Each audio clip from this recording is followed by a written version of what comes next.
The hottest news coming from Singapore in the World Aquatics Championships right now is how amazing this 12-year-old swimmer from China is. Yu Zidi swam the 200 IM final tonight, which in itself was crazy. She only just made the final in a PB of 2:10.2 to come 8th in the semi-finals, but raised it up another level come the final, dropping another second with a 2:09.21 to finish 4th, just 0.06 of Mary-Sophie Harvey, who finished 3rd. This is unprecedented. We've never seen a swimmer this young swim at such a high level on the completely international stage, going against seasoned pros and taking them on and even beating them.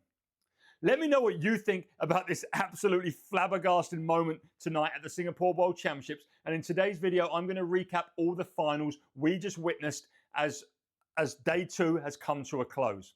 Before we do go any further, I just want to let you know that I'm running a couple of sales on my website right now. Most notably, I'm running the 100-meter race pace programs at a massive discount. The volume 2 that I've just released is £46.53, and the original version is £53.05. I'm also giving 50% off your first month of my Raw Speed membership if you use discount code Singapore50 with a capital S. Without further ado, let's get into the racing, and let's talk about the very first 2 events, which were both medal races finals right off the bat. We started with the men's 100 breaststroke, which had Qin Haiyang in lane 4 and Nicolo Martinenghi reinstated after being disqualified briefly in the semi-finals. That meant instead of 8 swimmers, we had 9 in the final. And it was Nicolo Martinenghi who nailed the first 15, nailed the first 50, and was the only swimmer under 27 seconds at the turn. He was out in 26.9, but was being stalked very closely by Qin Haiyang, who we knew can close fast. And close fast is what Qin done, and he brought it back extremely fast with a 31.1 to take the win in a convincing 58.23. His fastest since 2023, where he'd done the breaststroke triple, winning the 50, 100, 200 at the Fukuoka World Championships. Defending Olympic champion Nicolo Martinenghi was just 0.3 off his PB and way quicker than what he went last year to win the Olympics, coming second in 58.58. And it was a historic moment for Kyrgyzstan, who got their first World Championship medal, with Denis Petrashov coming 3rd in a 58.8. Kasper Kobo was 4th, and the fast starting Ludovico Viberti finished in 5th, both of them swimmers going 59.0. Unfortunately, Kirill Prigoda had finished fairly highly, but did get disqualified in this race. We then moved straight on to the women's 100 butterfly, where yesterday Gretchen Walsh did not look like her normal self. Of course, she is by far the fastest in history, with a world record of 54.6, and no other woman in history have ever gone under 55.4. But yesterday, she was 56 in the semi-final, and it looked like she had been one of the many swimmers from the US national team who had been affected by some food poisoning in their Thailand training camp in Thanyapura. But today, she looked much more like her normal self. She started fast, 25.1 to the turn, and come back in a convincing 29.5 to win by over a second, set a championship record of 54.73, and narrowly miss her own world record. A world record we've still not seen at this competition. There's no one swum one yet. In second, we had a new Belgian record from Roos, who went a 55.84, and in third, Alexander Perkins, the second fastest Australian 100 butterfly of all time, just behind Emma McKeon, was third in 56.33. 1.6 seconds off the win by Gretchen, and it looks like the adrenaline come at the right moment for Gretchen, who has finally got an individual long course world title under her belt, and I think there's going to be many more in her future. We then had what to me was the most exciting race of the night, and it was just a semi-final, but the men's 100 backstroke was epic. We saw in the first semi-final, Klement Klesnikov went out lightning fast, 24.81 to be 0.3 under Thomas Chacon's world record split. And then it looked like he shut it down, cruising the last 25 meters back as he finished in a 52.26 to win the first semi-final ahead of Apostolos Christou, who went 52.4. Then the second semi come out and it was full of big hitters. Hubert Koss, Peter Kotzier, Thomas Chacon in the outside lane, Oliver Morgan, the fastest in the morning, Johan Nadui Brouard, and all of them just thundered back. It was super close on the finish, with all of them going between 52.2 and 52.4, and it was Hubert Koss who got his hand to the wall first albeit looking like he was trying much harder than Thomas Chacon, who I've never seen an easier 52-3 from. Hubert Koss will be the fastest into the final. He'll have lane 4 with a 52-2-1 with Klement Klesnikov and Peter Kotzia either side of him. The cut-off time for the final was 52.57 from Miron Livenstev in the first semi. There was 3 in the first semi, 5 in the second semi. And I can't believe it, but Kwasri Maziuk went 52.67 to get the first reserve spot. And the same goes for Christian Baciccio, the 19-year-old Italian, who was 52.7 for 10th. We then had the women's 100 breaststroke semis, which after a very close heats, but a slow heats, I knew there was going to have to be some faster swimming. Just one woman went under 106 in the prelims, and that was Mona McSherry, who actually added 0.3 in the semi-final to go from first all the way down to 11th. Heartbreak, she will not be in the final tomorrow night.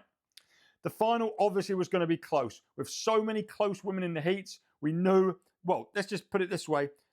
Fourth in the semi-finals was 105.9, and 106.5 was 13th, Ruta Melatite.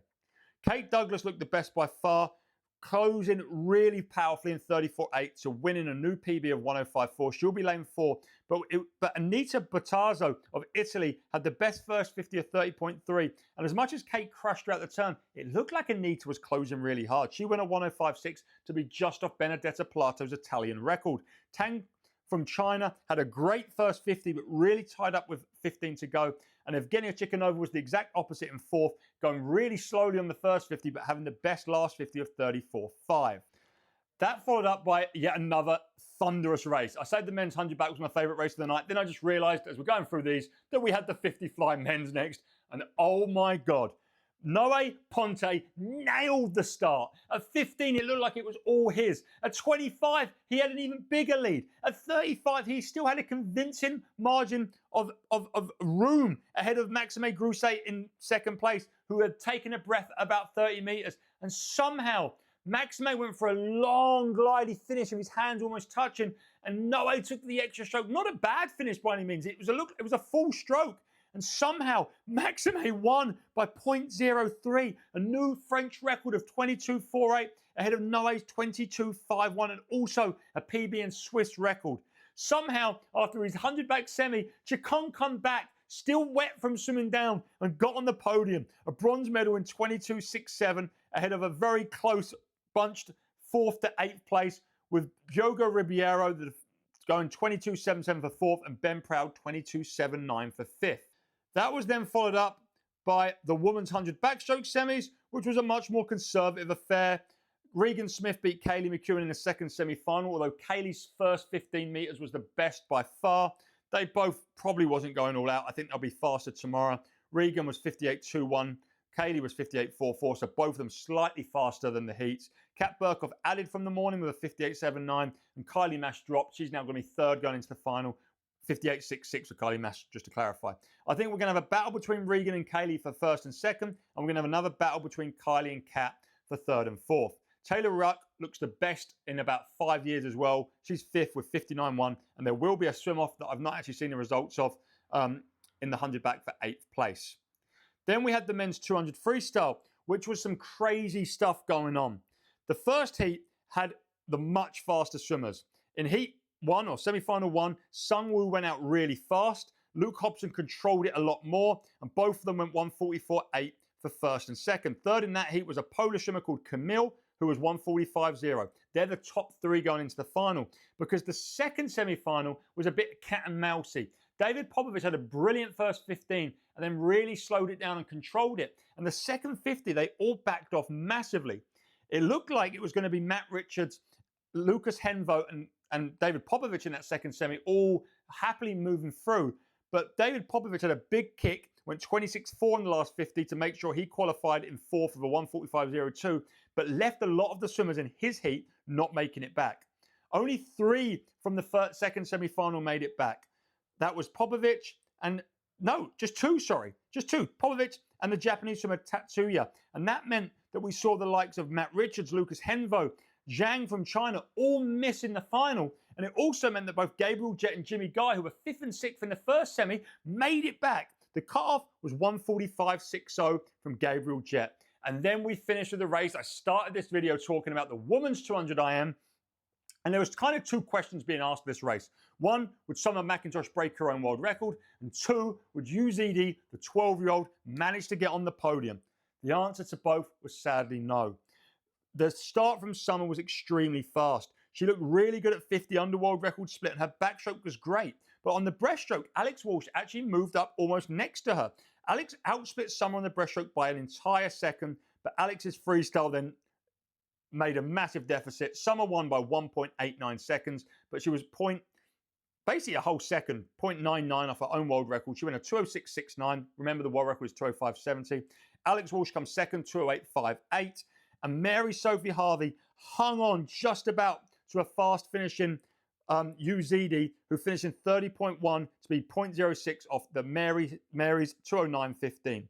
To clarify, the first 100 from Yu Zidi was crazy good. She was third at 100, but her breaststroke moved her from third to seventh, and it was clearly her weakest leg, before her freestyle also being phenomenal. That's a wrap on the second night. We finally got an American gold medal through Gretchen Walsh, although there still are one gold medal behind both Canada and Australia, who now have two. I hope you enjoyed this video. If you did, make sure you subscribe to this channel if you want to see all the world action content I'm going to be bringing you up. Remember, it's heat recaps, final recaps, and live shows for every final session. And as I mentioned earlier, I've got sales on my 100 race pace programs on my website, www.theswimsuitguy.co.uk right now. And you can save 50% off my Raw Speed membership's first month with discount code Singapore50. I'll see you again for heats tomorrow morning.